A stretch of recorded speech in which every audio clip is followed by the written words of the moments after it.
Hello again, everyone. This is Zombie Kids Rule, and it's time for another RPG Maker MZ tutorial. This is going to be part two of the basically that jumbled array or jumbled hint for disarming traps. This is what the first video, part one, was basically just showing what it looks like in game, and then this is going to actually be breaking it down and showing you how I built it. And I did just improve this morning. So I went back and looked at it, and as I was going through it, I wanted to add something to it. And then as I went through each kind of line piece by piece, realized that there were some things that I didn't need to do. I could have done differently, so I actually removed a few things and tested it to make sure everything was still working as intended. So again, I'm going to show you the pieces of that. I will show you really quickly, before I actually break it down, the feature I added, and then I'm also going to show you something that will hopefully visualize one of the things I have to explain a little better. So let me get my caveats out of the way. As if you've watched any of my other videos or at least more recent videos, you have heard this before. I apologize if this is the first video you're watching. I always want to make sure I put this out there. I am by no means an expert. I am still a new user of RPG Maker MZ. I've only had it about a year. I've got a little over couple hundred hours using it, just a little over 200. And so I'm still learning. I'm still, I have no programming experience before this, and I had no experience using any type of RPG Maker software, engine, whatever. So this is all new to me. Um, what I'm doing with these videos is I'm trying to put information out there showing what I've been able to do as a new, inexperienced user. No, didn't know anything about JavaScript, didn't know anything about anything, and what I'm able to achieve through watching tutorials and experimenting and practicing and asking questions. And I'm trying to give back, so that if somebody else is going through like me and learning, you will hopefully find the answers you're looking for. I haven't made tutorials that are more basic, like, this is the database, this is, each tab, this is what each thing does. There's lots of tutorials out there that do that. So I'm trying to make tutorials on things I haven't seen. So I built something, and then here's what I did, and if it helps you, great. So with that being said, as I like to caveat, I'm not saying this is the best way to do something. I'm not saying it's the only way to do something. I'm not saying it's the most efficient way to do something. I'm just showing that it works. I built it. It does what I want. I tested it, and it seems to work.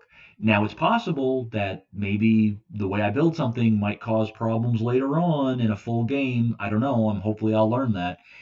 So what I do now isn't necessarily what I will have in the future, but I want to share it because, as far as I can tell, this works. Um, I do want to give a shout out to the people over at RPG Maker, rpgmakerweb.com. The forums over there, they're very helpful. So if you're a user of RPG Maker and you haven't joined that forum over there, I suggest you do that. They're very, very helpful. And then, obviously, if you watch these videos and you know more than I do, feel free to leave a comment and say, hey, you know what? I saw you do this. You could do it differently this way. You could do it better this way. You could use a script. Or you might not realize, but that what you just showed might cause problems later on when you try to do something else. So, hey, by all means, share, leave comments. That will help me out, and it'll help other people who find this. And then the last thing I always say is that, look, I don't make fancy maps right now. I am simply just focused on raw functionality, and I I kind of have that, like, oh, squirrel mentality, where something pops into my mind and I want to go work on it. And so I have a whole bunch of stuff half built. I have stuff built that I need to make tutorials on, and so I don't spend a lot of time making fancy maps. I basically just you know edit a copy and paste this green square map delete all the events from it, and then build more stuff. So no fancy maps right now, just raw functionality. Okay, so let me show you two things of what's happening here, and then we'll break it down. So first, I want to show you this little event here. This is very simple. This is just giving me a number. So right now, the way this is coded, if I remember correctly, it should give me a random number between 1 and 8. So that was a 1. Okay, 6, 1, so 3. It's giving me the low thresholds, 2, 5, 4. I want to see if I can get an 8 in here. 8, there we go. So it's giving me the between 1 and 8, and I haven't seen anything above an 8, right? So basically just random numbers, and the bottom threshold is definitely 1. The upper threshold is definitely 8. Okay, perfect. So now I'm going to stop this, and I'm going to show you this really quickly. I'm going to change this value. I'll explain this in a minute because it's going to make the other event easier to understand. I'm going to change this value from a 1 to, say, a 4. Okay?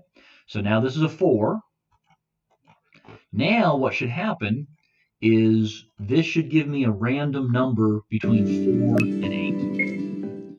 Right? The bottom threshold should be a 4. So there's 5, 5, 5, 5. Wow, string of luck. 8, 5, 6.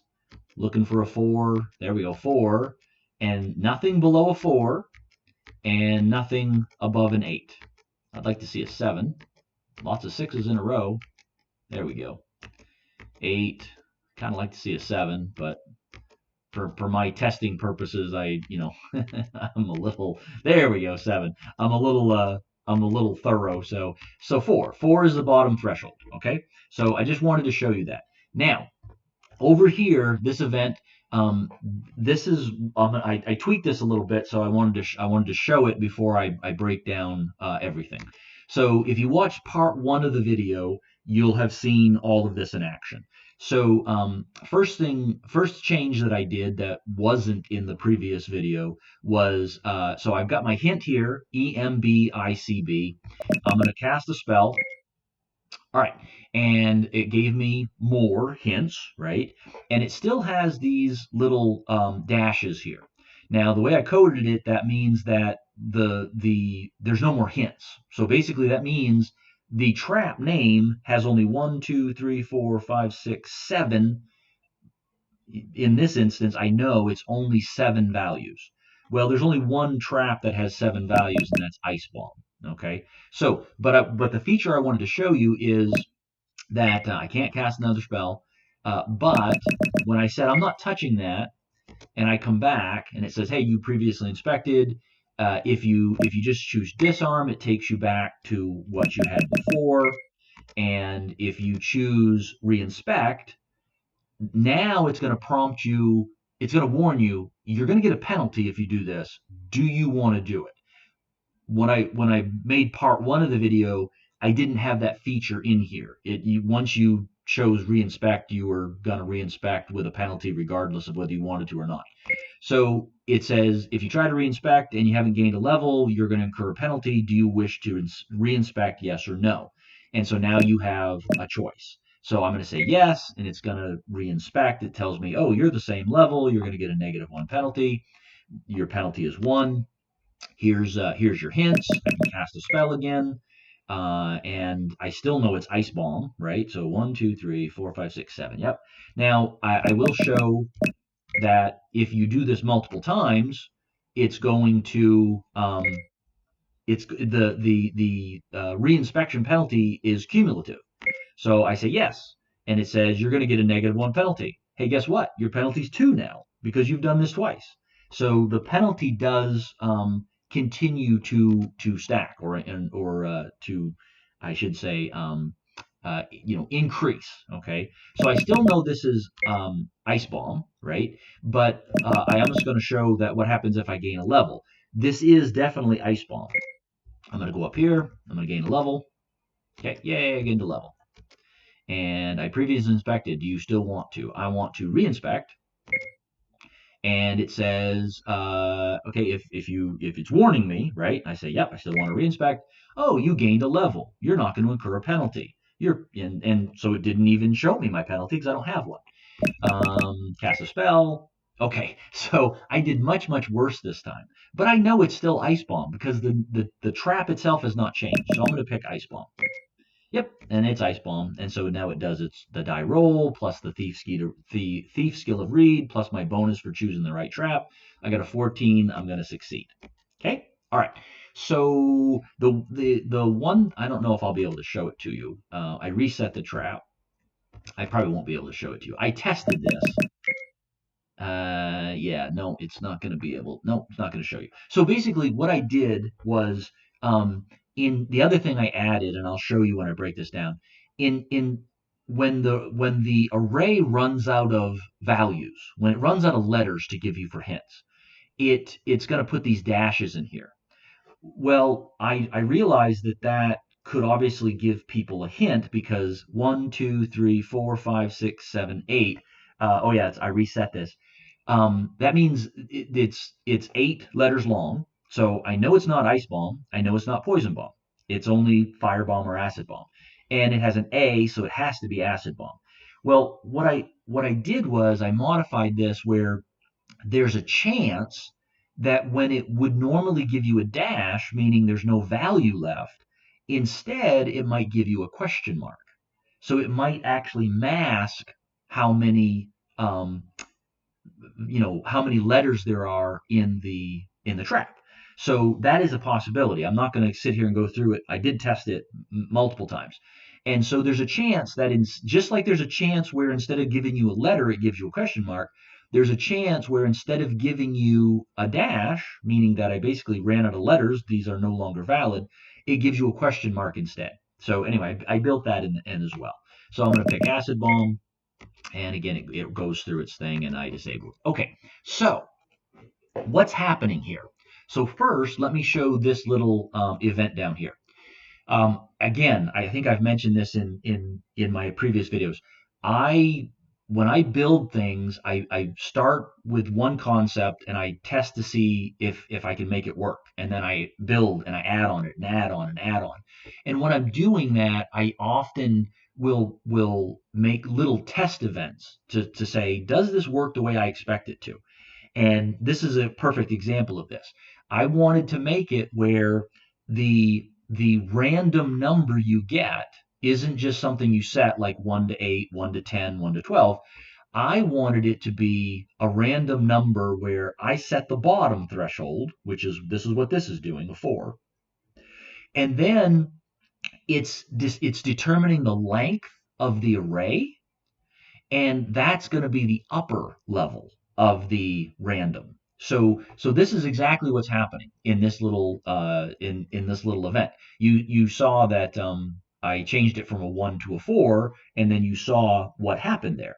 So we take a variable. So control variable 159 random number equals, and then I just set a value. What do I want my lowest value to be?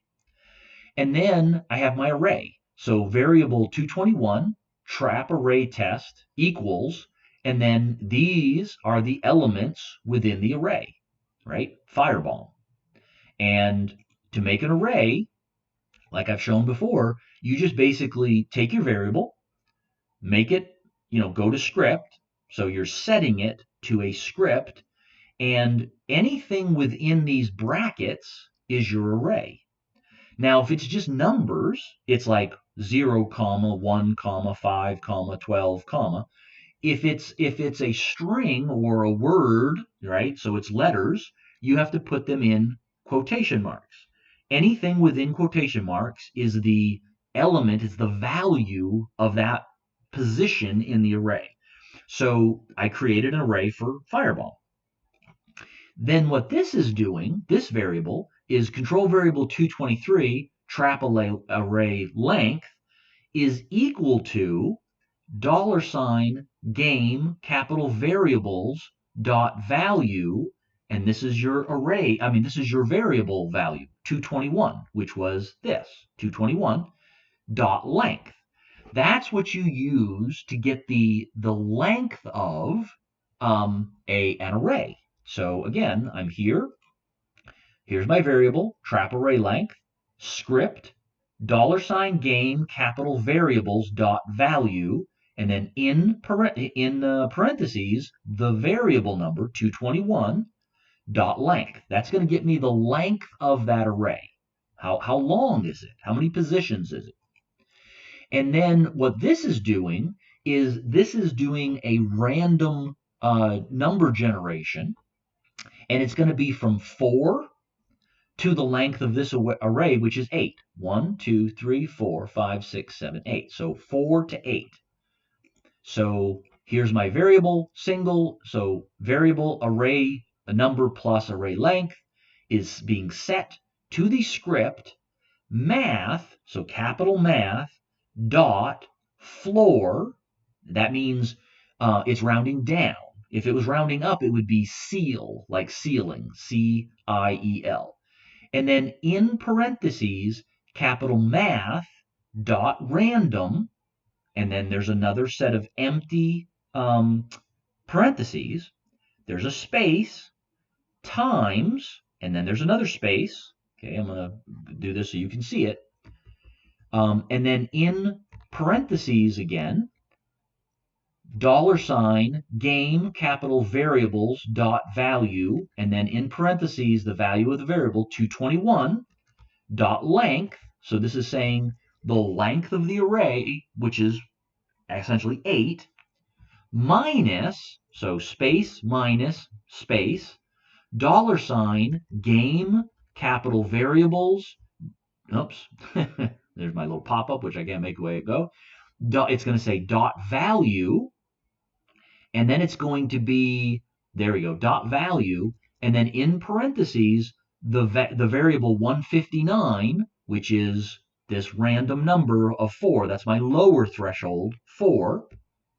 And then space plus 1, and then there's the closing parentheses, and then space plus space, and then it's going to be my last $game capital variables dot value, and then in parentheses 159, which is my my lower threshold.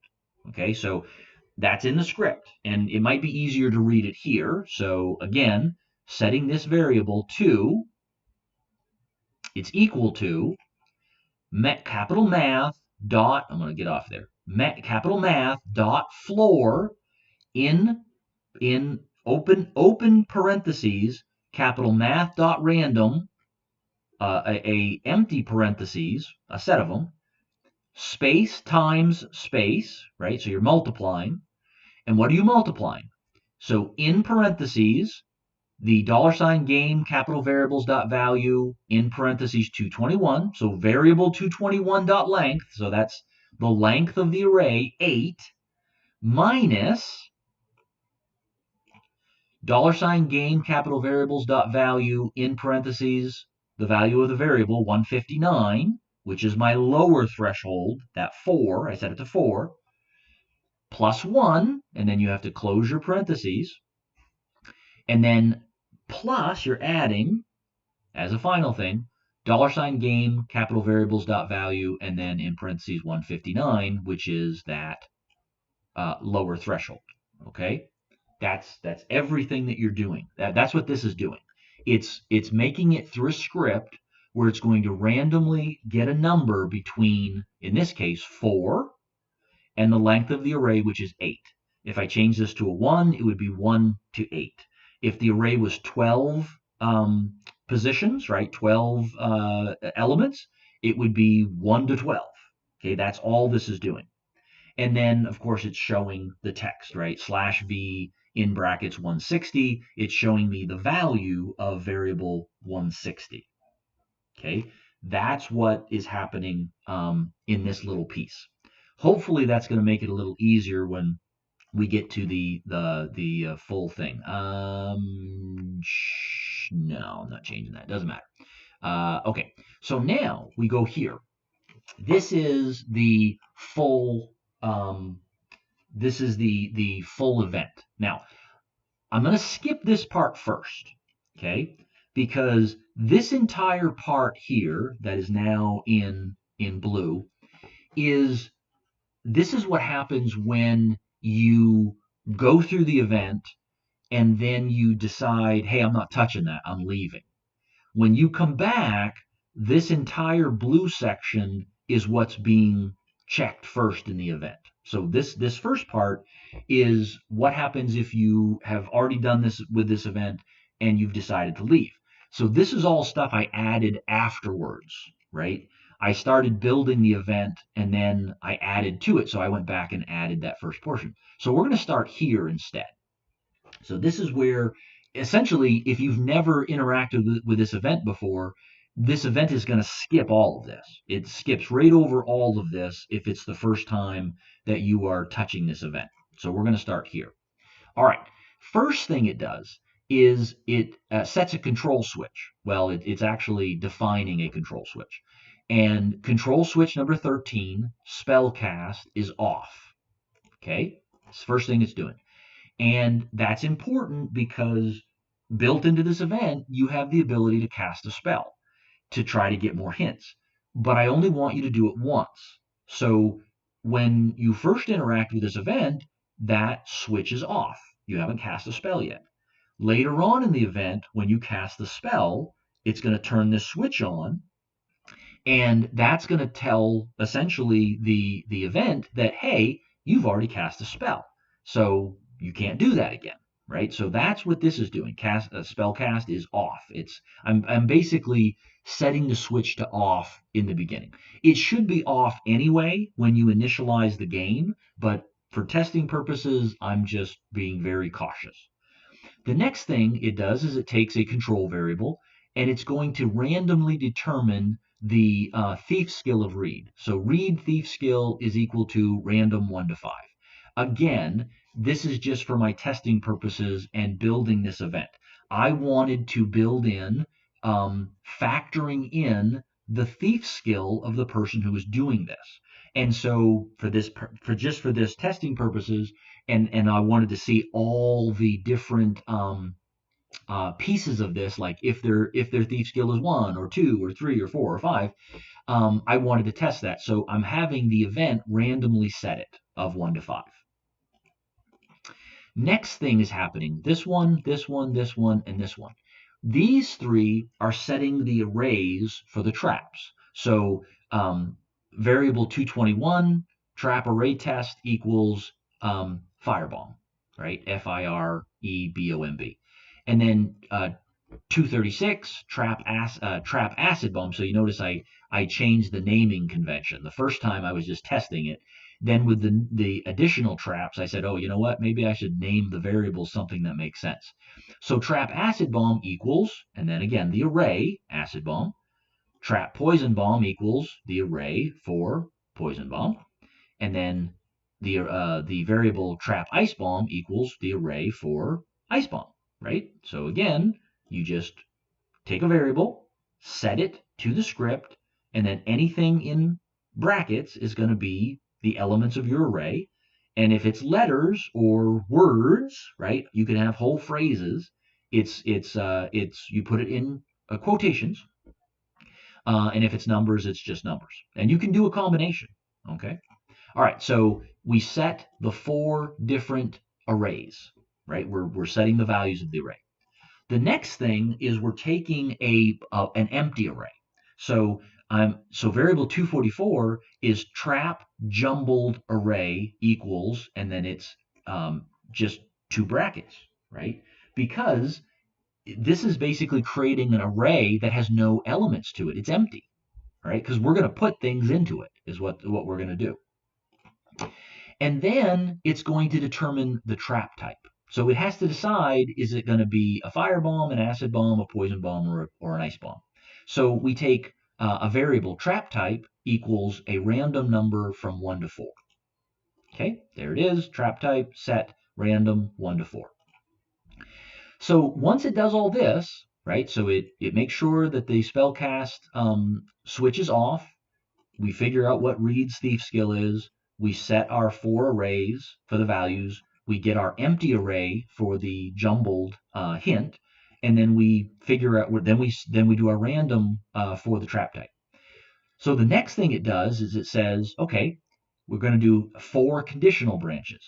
If the variable 226 trap type is equal to 1, then I want to set that to firebomb. So if trap type equals 1, then control variable 223, that's the trap array length, so I want to know how long it is equal to $game capital variables dot value in parentheses 221, which is trap array test, right? Dot length. So all this is doing is it's setting the length of this array, 221, which is 8, to this variable trap array length. And then this variable is saying, well, what is the trap name going to be? So variable 212, I made that trap name, and it's going to equal firebomb, right? So when I communicate to the player, I'm going to be able to just call this variable, and it will say, hey, firebomb trap, right? Or firebomb, whatever. These next three conditional branches are all the same. It's just you're changing. So you're just changing a little tiny bit. So I copied and pasted this 3 times, and then I changed the trap type to 2, right? So if trap type is equal to 2, and then this is the same trap array length, so 223, variable 223, is equal to same script except the variable number change, so 236, which is acid bomb, right? So 2 is going to be acid bomb. And then the value of variable 212, which was here, right? Copied and pasted it. The trap name is only, now I'm going to change it to ice bomb. So I just changed it. Same thing here. I pasted it again and I said, oh, change the trap type to 3. So if the variable trap type is equal to 3, then the control variable 223 trap array length is going to equal the length of the variable 237, which is the poison bomb. Okay, poison bomb. And then the name, so the variable 212 trap name is going to equal poison bomb. And then I did the last thing with 4. So I copied and pasted this. And then if trap type equals to 4, then the variable 223 for trap array length is going to be the length of variable 235, which is ice bomb. And then variable 212, so trap name, I changed it. Oops, I'm sorry, down here. I changed it to ice bomb. So these are all very, very similar. It's just attention to detail. You got to make sure you're changing the value, 1, 2, 3, 4. You're changing the variable that you're referring to, right? The array, 221, 236, 237, and then 235. And then you're changing the value of the variable trap name to what's appropriate. Firebomb, acid bomb, poison bomb, ice bomb. Okay, so that's the first thing it does. It figures out what trap type am I dealing with. Then, after it does that, it's going to take a variable, 159, and it's going to be random number equals 5. Now, this is what I was showing earlier.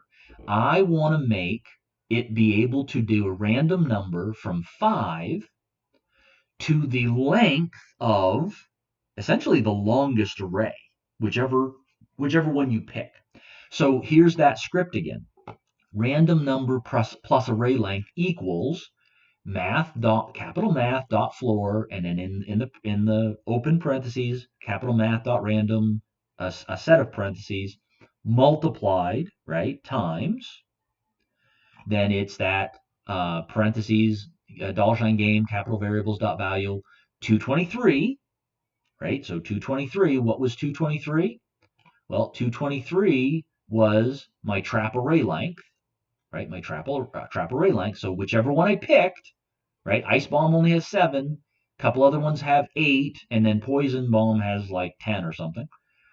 Minus $game capital variables dot value 159, which was, I set it to 5.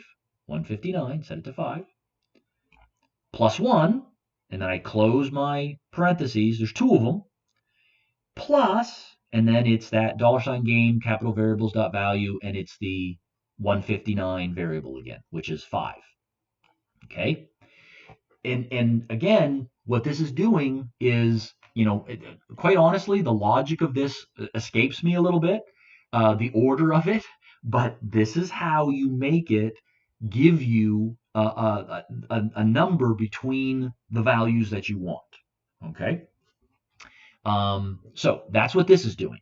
And we're going to use this later down here. So I set it up here. Now, this label reinspect, when you're going through the event the first time, it's going to skip right over this, right? This is just being used later on when we choose the reinspect option. It has to jump to this location at a particular time. All right. So the first time through, it's just going to skip right over this. It skips right over labels.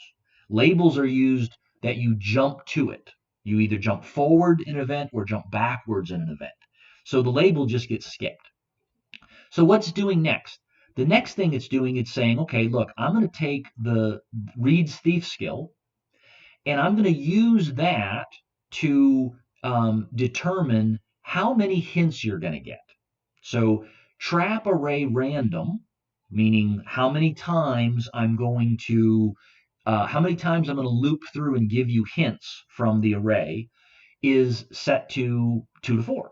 So if Reed has a skill of 1, then this control variable, 245, trap array random, is going to be a random number from 2 to 4. Okay? Now, what I did next is I copied this and I pasted it 1, 2, 3, 4 times. And then I just changed it.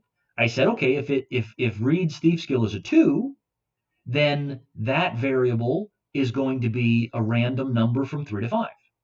And if Reed's thief skill is 3, then it's going to be a random number from 4 to 6. And if it's 4, it's going to be a random number from 5 to 7, right?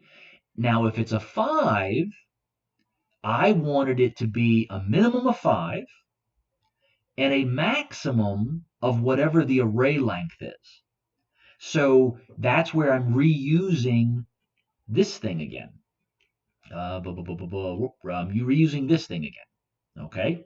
So I'm saying if Reed's thief skill is 5, then basically randomly determine a number from 5, which I set up here, right, to the length of whatever array was picked for trap type.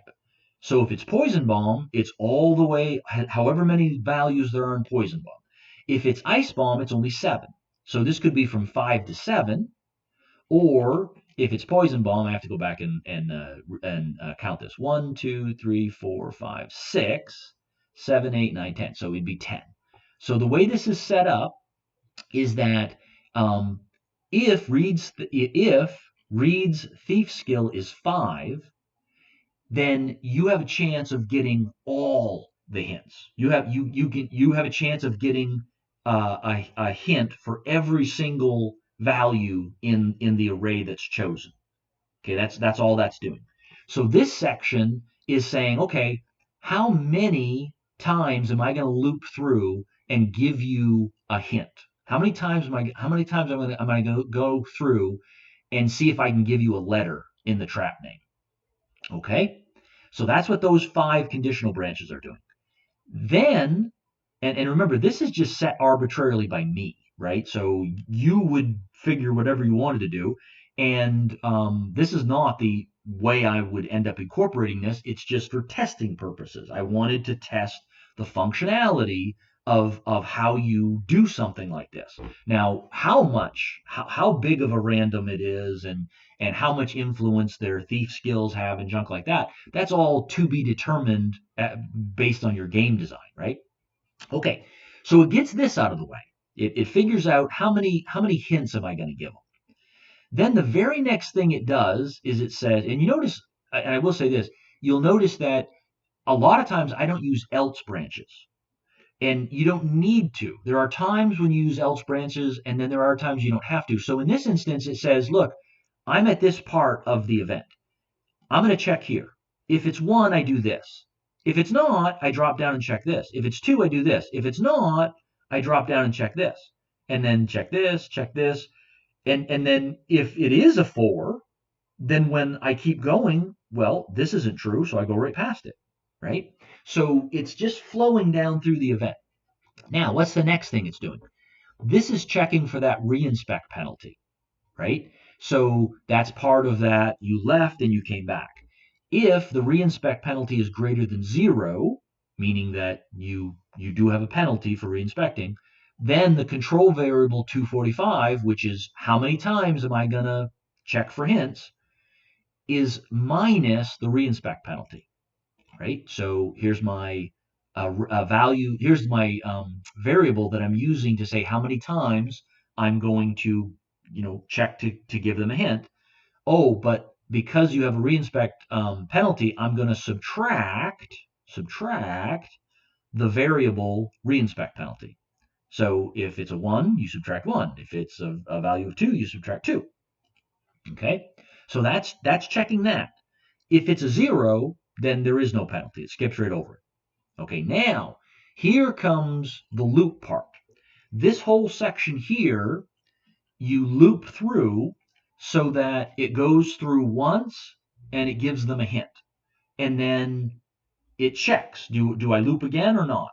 And if the answer is yes, it goes back and it gives them another hint. And it goes back and gives them another hint until it gets to a point where it says, oh, I have to break this loop now.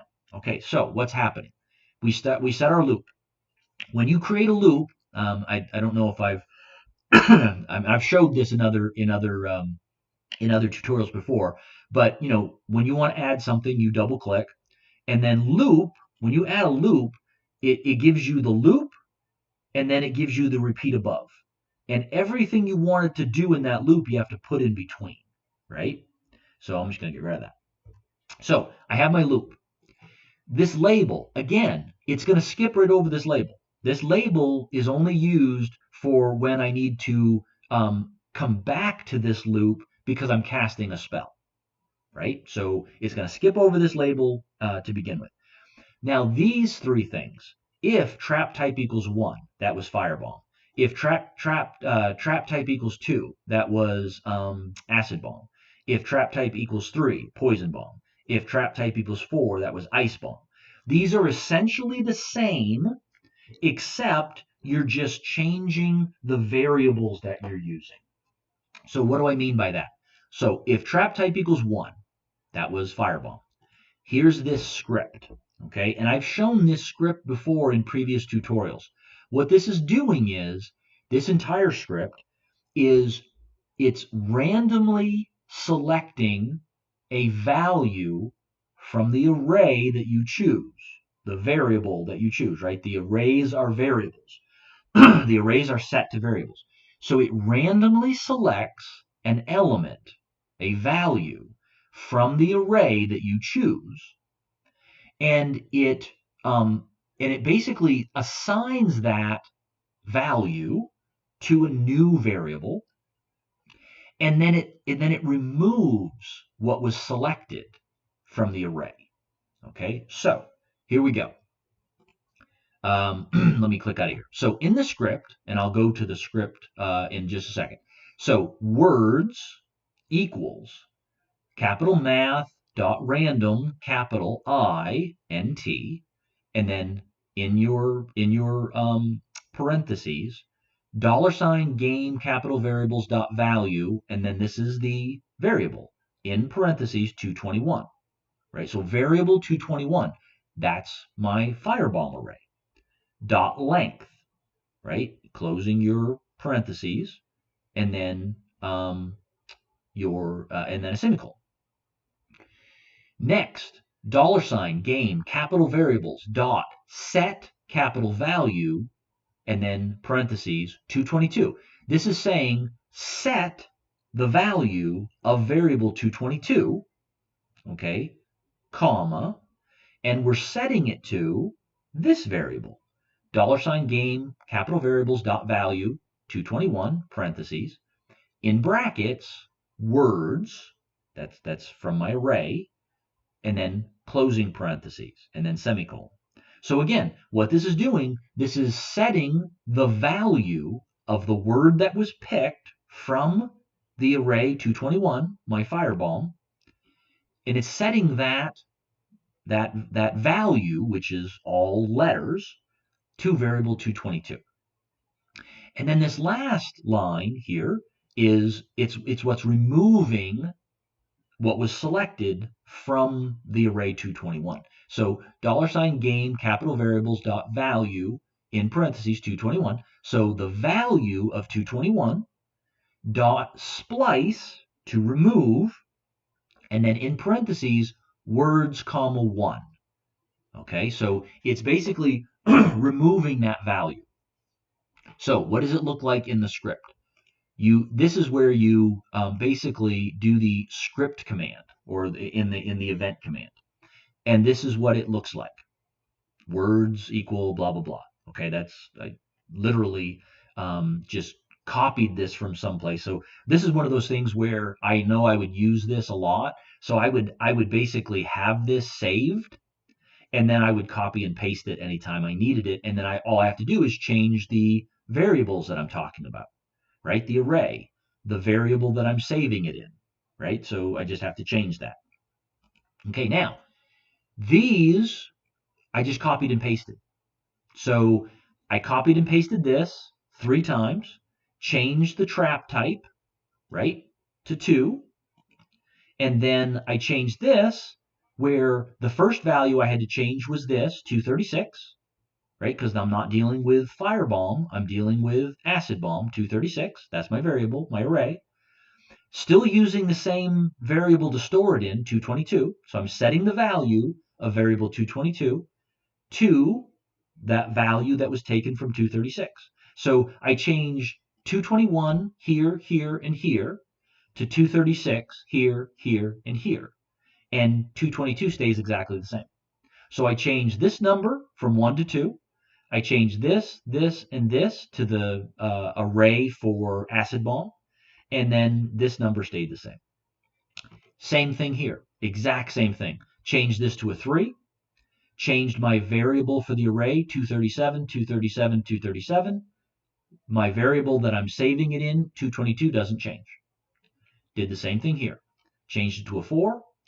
All this script stays the same, only I'm using variable 235, 235, 235, and I'm storing it in 222. So once you do it correctly the first time here, you just copy and paste it as many times as you need, and then tweak the variable that you're dealing with. Okay? All right. So now in our loop, it says, okay, based on which trap type was chosen previously, I'm going to grab a value, a letter from that array. I'm going to save it in variable 222, and I'm going to remove that value from the original array. That's what these are doing. So it does that once. Then what does it do? We take a control variable. I decided I wanted to do a die 20 check. So variable 38, d20 roll equals random 1 to 20, right? So it's making a random roll from 1 to 20. Then I wanted to modify that by reads thief skill. So I just said, take that value of your d20 roll that you just decided, 1 to 20, and you're going to add to it the variable read thief skill, which was previously decided by the event to be 1 to 5. So let's say I get a 10 and my thief skill is 5, it's going to now be a 15. Okay, that's all that's doing right there, those 2 little variables. Then what it's doing is it's checking to see if the trap array value is 0. Trap array value. Well, what is trap array value? What is that trap array value? Well, it's variable 222, which is what's being fed up here, right? That's the new variable where you're saving whatever was taken from the array and putting over here. So that's variable 222. It's called trap array value. And let's say, oh, how would I know that? Well, I just go here and I go to control variables and I look here and I say, 222 is right there. Oh, trap array value. There we go. That's what it is, trap array value. Now, why is it doing this? Okay, well, this is what's happening, right? If the array runs out of elements. So when you're looping through, right? Remember, it can loop through potentially more times than there are actual values in the array. So if it loops through and there's no more values left, the array is basically empty. If that happens, then the value that gets returned for 222 up here is going to be 0. That means there's nothing in the array. Well, I don't want it to show a 0 in the hint. So I said, all right, fine. If trap array value, meaning variable 222, if that's 0, if you went through the array and there was nothing to pull out, so you set the value of 222 to 0, I don't want it to show a 0. Instead, control variable 222 is going to be a dash, right? So my control variable is going to be set to a dash, right? So parentheses, dash. And so now this variable 222 could actually be a letter from the trap, or it could be a dash if it returned a 0. So now what does it do? Right? So we have two options for what the variable 222 could be. So this is what it does next, and you'll notice I use an else branch here, or an else check. And this is what I modified earlier. I had some other stuff. I actually had extra stuff I didn't need, so I removed them. So what does it do? It says if the variable 38, the D20 roll, so if variable 38 is greater than or equal to 10, so that means you've got a 10 or better, it is going to essentially use a script, and it's going to push the value of variable 222 to my new array. That's my hint array, my trap jumbled array. That was that empty array, 244. So it says in a script, $game capital variables dot value, and then in parentheses, the variable number, 244. So if we go all the way back to the top, 244, trap jumbled array is an empty array, right? So it's saying, take that variable, right, 244, dot push, that means we're adding to it. And what are we adding? In parentheses, $game capital variables dot value, and then in parentheses again, the variable 222, and then you've got to close your parentheses. And remember, it's incredibly important to make sure you have all your parentheses that you need, right? You have all the spaces in the right spot. You don't put a space where it doesn't belong. You capitalize where you're supposed to, right? These scripts are case sensitive and space sensitive. So here is the script, right?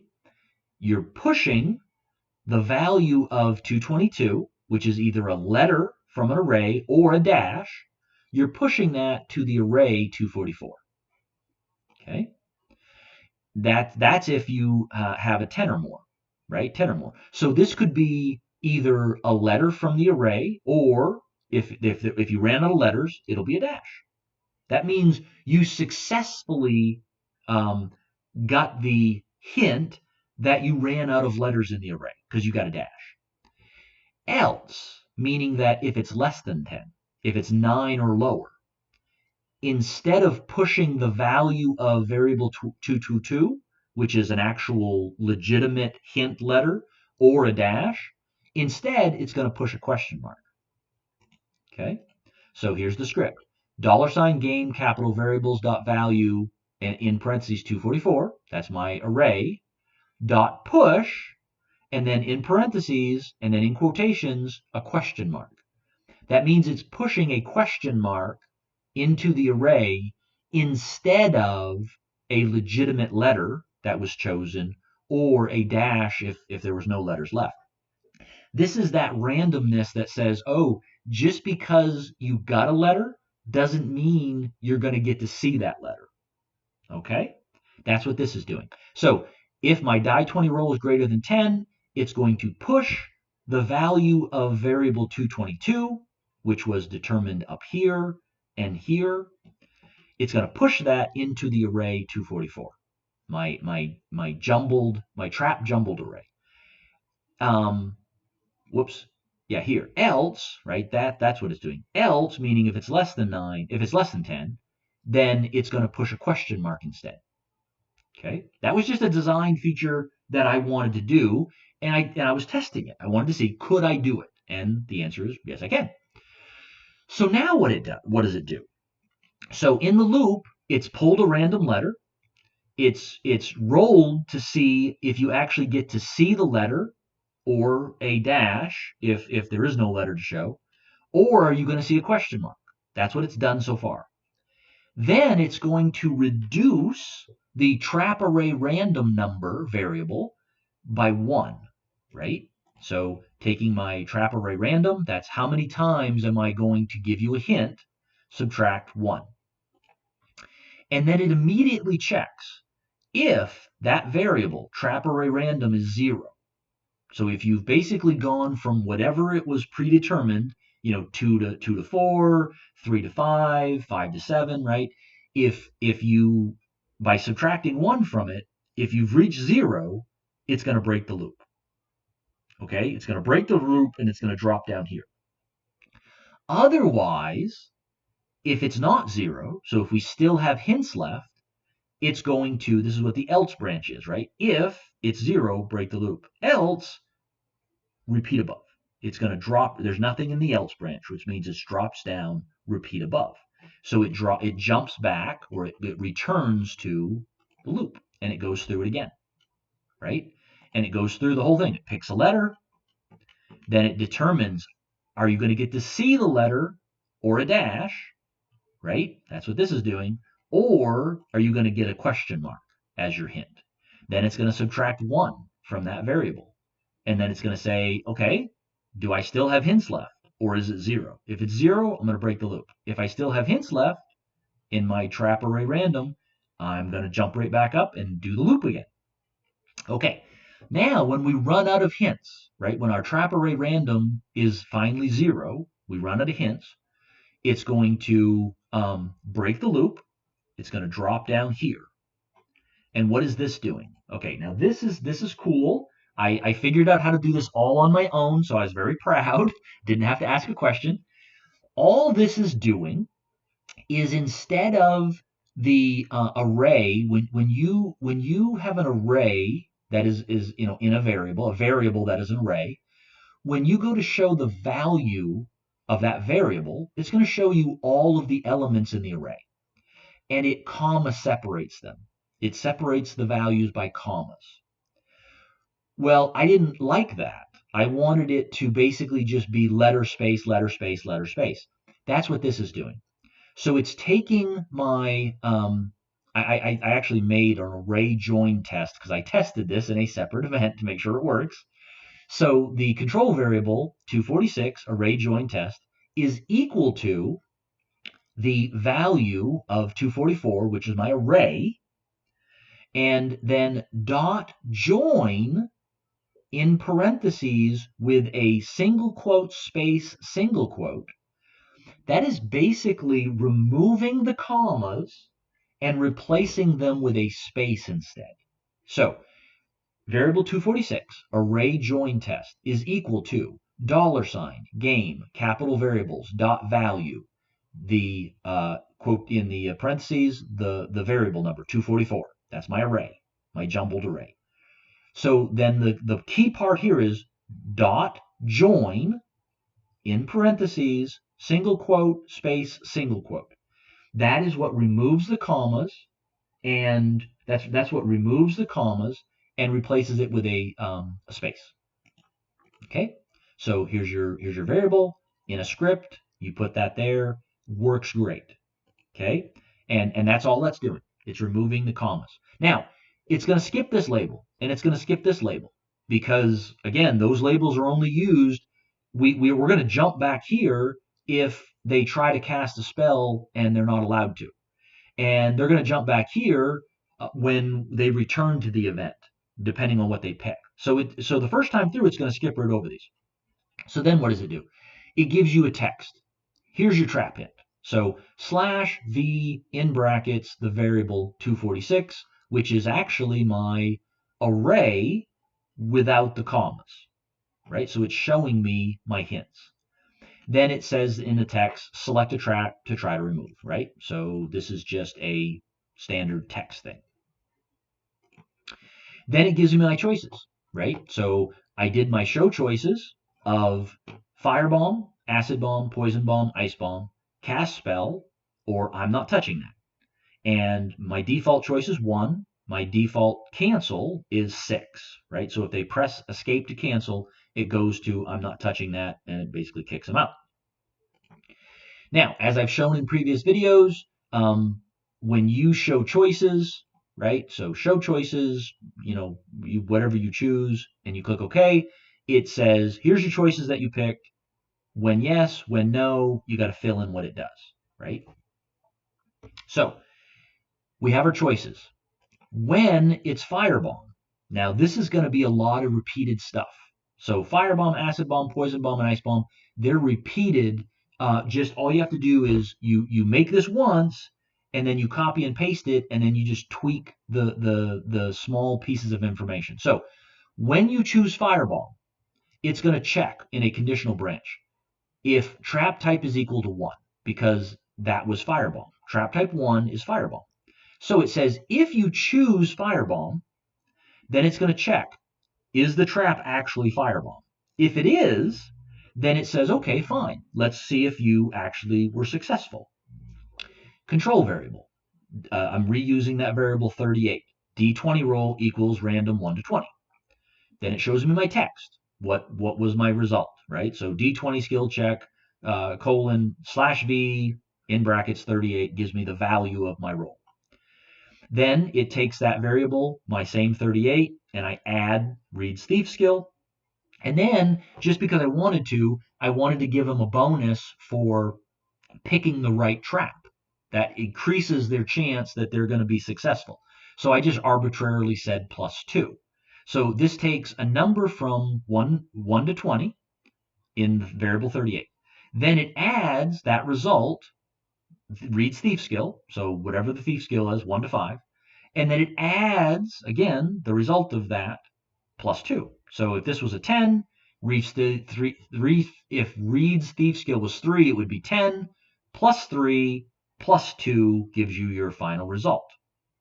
Then it gives you the text box, your die 20 roll plus the thief skill of read, and then I show them the thief skill, that's variable 161, plus 2 for picking the right trap, and then I show them the final end result. /v brackets 38, so that's the value, the total value. Then it's going to check and say, okay, were you successful or not? If D20 roll, so I reuse this variable, is greater than or equal to 10, so if it's 10 or more, and it says, hey, trap disabled, and this is that variable that we stored above, 212 /v brackets 212, that's the word either firebomb, acid bomb, poison bomb, or ice bomb, right? So you're saying, tell me what the value is, and then in this case, firebomb, trap disabled. Now, obviously, because you're in this, you know it's in firebomb, you could have just typed firebomb, trap disabled, but I just wanted to use the variable because I had it. Else, that means if it's 9 or below, it basically shows you the text. Firebomb, right? Variable, firebomb trap triggered. You guessed right, but still set the trap off with your bungling fingers. So it's checking. You pick firebomb. If the trap is actually firebomb, go through these steps, right? Else. So this else branch belongs to this, right? So how do I know that? Well, if I click here and I click edit, I see my else branch checked, right? So that's one way to check in case you are trying to scroll through here and figure out what else goes with what. You can actually see it when you edit the conditional branch. So else. So If trap type is not 1, so it's supposed to be firebomb, I'm sorry, it's supposed to be poison bomb, but you picked firebomb, then it gives you the text, hey, firebomb trap triggered, you tried to disable the wrong trap. That's the full thing that this does. Again, this event is not complete in the fact that it doesn't show what happens if you fail, like if you take damage, if something happens, right? Because this is just testing the functionality of this one piece. Okay, now, um, once I had this, right? Once I had this whole thing, I just copied this and I pasted it under when acid bomb, when poison bomb, and when ice bomb. So I pasted that. And then what did I change? Well, here I changed it from a 1 to a 2, right? So I changed this from a 1 to a 2. This stayed the same. This stayed the same. Same, same, same, same. All this is the same, right? So the only thing I had to change was changing the trap type from a 1 to a 2. And this is the same. All right, so that was easy. And then I pasted it again. And what did I change? Just the if trap type equals 3, right? That's all I changed. If trap type equals 3, then all of this is exactly the same. You don't have to change a single thing. All the variables are the same. And then same thing with ice bomb. Copied and I pasted it, changed trap type to a 4, and then all of this was exactly the same. So once you have the first one for firebomb, right, or whatever you name it, whatever you do, the next 3 or however many you have, however many traps you have, then you just copy and paste and change them. And like I said before, and I think I showed this, you can have more than 6 choices, right? You just have to do it a different way. All right, so that's that part. Now, folks, I apologize. This is going really long, but we're wrapping up here. Now, when they choose cast spell, what's happening? Okay, well, the first thing it does is it checks to see, is that switch spell cast on, right? If spell cast is on, right? So if conditional branch, if switch spellcast is on, then it's going to give you text. You can't cast another spell. You already cast it. And then it jumps to label spell reject. Well, what was label spell reject? That must be up here somewhere. So spell reject was right here. Spell reject. Okay, and that's just before you get your choices, right? So if you try to cast a spell and you already did it, so that switches on, it sends you back here, which gives you your hint again, and then it gives you your choices again. That's what that does. So jump to label spell reject. And then if this is not on, right? So if the switch hasn't been set yet, what does it do? It checks here. It's going to turn the switch on. So first thing it does is control switch, spell cast is on, right? So I'm in my event commands, control switch, I pick it, turn it on, right? That's the first thing it does. Turns the switch on. Then it checks, it regenerates a random number of hints using that trap array random, right? I reuse the variable. So 245, trap array random, and I just arbitrarily said, if you cast a spell, you'll get 2 to 4 more hints. Now, obviously, I could have built this in to where the number of hints you get is based on your casting level. The level that you cast the spell at. I don't know. Who knows? Whatever you want to cast it on. You could do that. I just didn't do it here for this test. So I randomly figure out how many more hints I'm going to give them. And then you jump to label cast spell. Well, where does that go?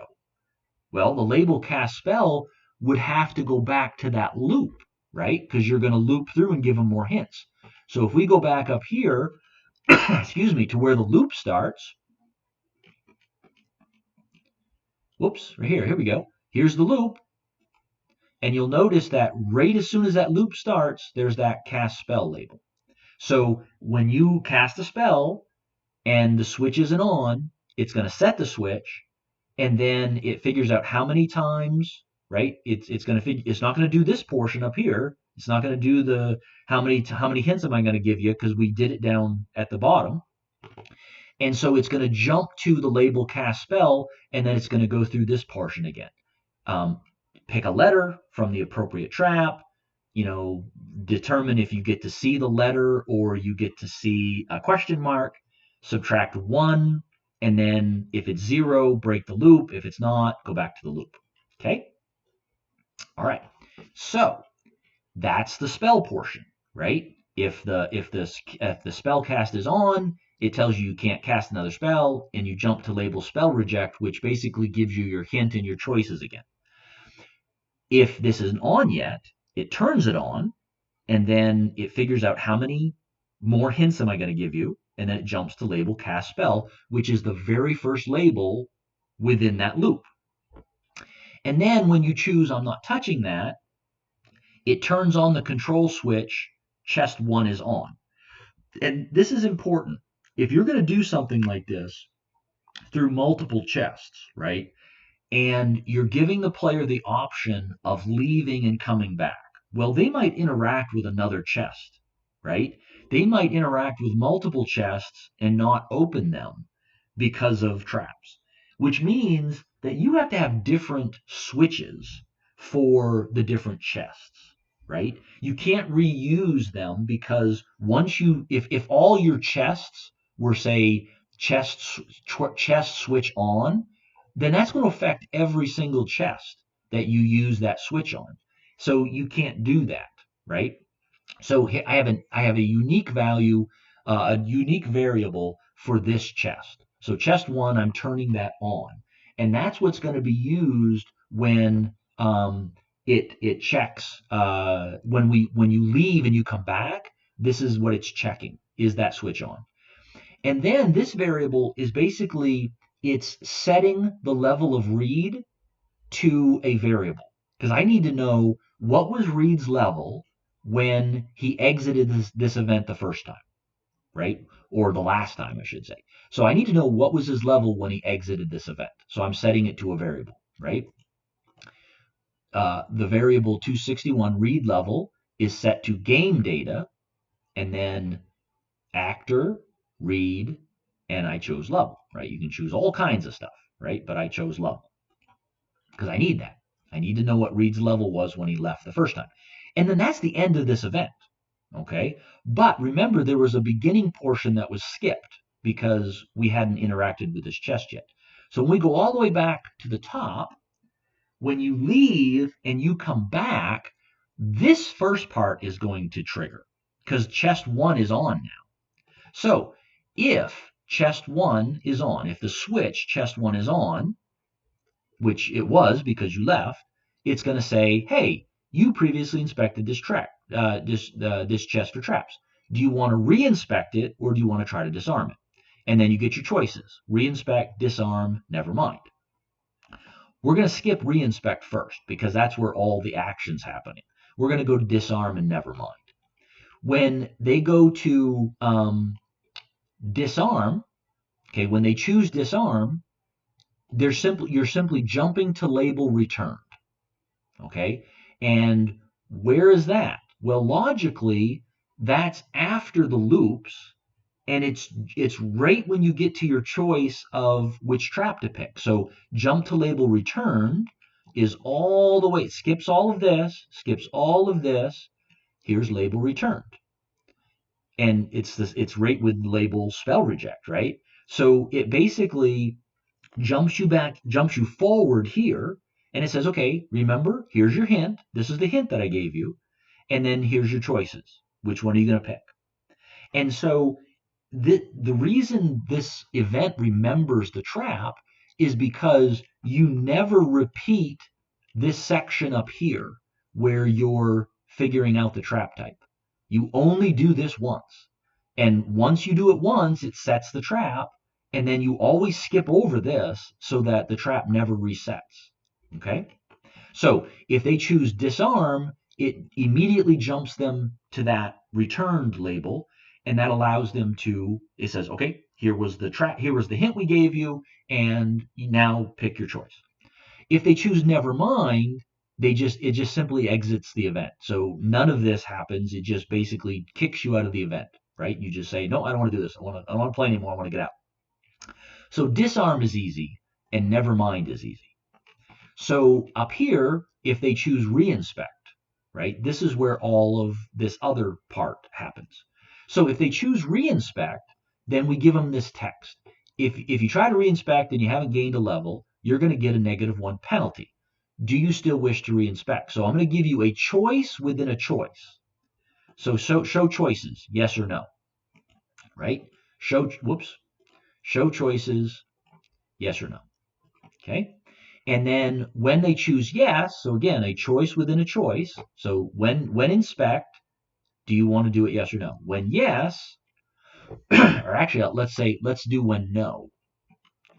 When no, then it's going to jump to that label returned, which is the same as disarmed. So if you say no, you know what? No, I don't want to get a penalty. It's going to jump you back down to that portion where it says, okay, well, here's your hint that we gave you. Now make your choice. When they choose yes, it has to reset a bunch of stuff. So first of all, it turns that switch spellcast off because once you reinspect it, it's going to let you cast the spell at least once. It's going to reset the value of the trap arrays. So it's going to put all the letters back in the arrays. Then it's going to reset the trap jumble array to be empty, right? So all those hints that we had in that array, those are gone, right? It resets them. Then it's going to say, okay, wait a second, I need to know what read's current level is. So I had a new variable, read current level equals the level of read again. So now I have two variables that have the level of read, right? I have the one that I got before I left the event or when I left the event, and I have the one that is for what is the current level of read. So then it immediately checks and says, hey, if read current level is equal to read level, if those two levels are the same, right? So I'm going to go here. I have an else branch. If read current level is the same as read level, variable 262 and 261, then it's going to increase the variable reinspect penalty by 1. So it was a 0 the first time through. We add a 1 to it. And then we give you your text. Hey, you're the same level. You're going to get a -1 penalty. So it tells you what's happening. Else, then the reinspect penalty is 0. And this is here because if you have essentially gained a level, right? Because this is saying if you're the same level, if those two numbers are the same, we're going to add 1 to this. Else, meaning that these two numbers are different, then the penalty is going to be a 0. So this allows you to, if you did this 4 times in a row, you'd have a -4 penalty. But as soon as you gain a level and come back, it's going to reset that penalty to 0. And then it tells you, hey, you're a different level, you're not going to get a penalty. So that's what this is doing. Then it's going to check and say if the reinspect penalty is greater than 0. So if you have a penalty, it's going to tell you what that penalty is. Reinspect penalty is, and then it's the value of variable 263. And then after it tells you the penalty, it's going to jump to the label reinspect, right? And where is reinspect? Well, guess what? It's going to be right there where that loop is, right? Where the loop starts. So let's find out. Where is reinspect? Here it is, reinspect. But actually it's before the loop because what we have to do here is we have to refigure out how many hints are we going to give them, right? So we jump from up above down here to reinspect, and then it randomly decides based on Reed's skill level how many hints are they going to get. So it jumps here. How many hints am I going to give you? And then again, it checks for the penalty. If there's a penalty, reduce it, and then it enters the loop. Okay, and then that's the entire event. That's the whole thing. Okay. All right. So now what I'm going to say is is that essentially this is a good example. I know this is long, folks. I apologize, but there's a lot to this. There's a lot to this. And nothing really special is happening over here, right? I just used this graphic because I wanted to show a chest. Same as character, action button. There's no extra tabs here. There's no extra pages. We're not reaching outside of this event for anything. We're not calling common events. We're not doing anything like that. Um, but this is a good example where I didn't start here when I was making this event, right? I started way down here and I started building something. And then I added to it, and then I added to it, and then I added to it. And eventually I have this whole event. Now, I went back and I changed some things and I removed some things. Now, this is a good example where maybe this is not the best way to organize this. Maybe it's not, right? Maybe it's not the best way to organize it. But now that I've built it and I decided, okay, this is my final version, I'm good with it, I'm happy with the way it works, then maybe I want to go back and say, okay, if I were to rebuild this event from scratch, would I organize it differently? Right? So I don't have to do all these jumps and everything. Maybe I have to. Maybe this is the best way to do it. Maybe not. Maybe there's ways to economize this. But this is kind of a good example of that, where you start with one thing, and then when you finally get done, you're like, wow, this is kind of a Frankenstein now, right? I'm going all over the place, and maybe there's a better way to structure it. Or you learn something else. You learn something new, and you're like, ooh, I can make this more efficient. I can do this better. So there's that. So I gave you the caution about making sure that if you try to recreate this, that you pay very close attention to the script calls, your spacing, your parentheses, your capitals, right? Anytime you're dealing with variables and scripts, you have to make sure you get your capitals right. Um, and again, this is just the concept, right? There's obviously there's things missing from here. There's nothing built in here where you choose the party member that's doing this, or that sort of thing. There's all kinds of different things that you could do additionally to this. So, but this is just the first part of it. There's a lot of concepts in here that I think are helpful, and I'm definitely going to use a lot of these in the future. So anyway, I know this is a long video. I hope this helps, folks. I really do. If this is helpful, if you find these videos helpful, or if you at least appreciate how long this takes, and I really hope I didn't screw this video up because this is a long video. And I don't know how to edit videos, so that's my problem. That's my bad. I hope I didn't screw this up.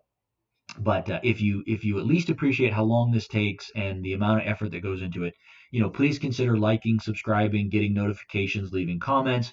If this is going to help you, let me know. Leave a comment. If you find some of this stuff cool, let me know. If you learn something new from this, let me know. If you have questions, by all means, leave a comment. I'll try to help you. If you have suggestions, if you have requests, whatever, leave comments, and I'm happy to try to do whatever I can. So again, in the meantime, I hope this helps, folks. I will try to get more videos up. I have a ton of stuff that I've built and I'm working on. I just need to have time to make videos to get them posted. So anyway, I hope everybody's having a great day. I will see you all later. And in the meantime, happy gaming, happy game developing, and I will get back as soon as I have time to make another video. All right, thanks, folks. See you later. Bye.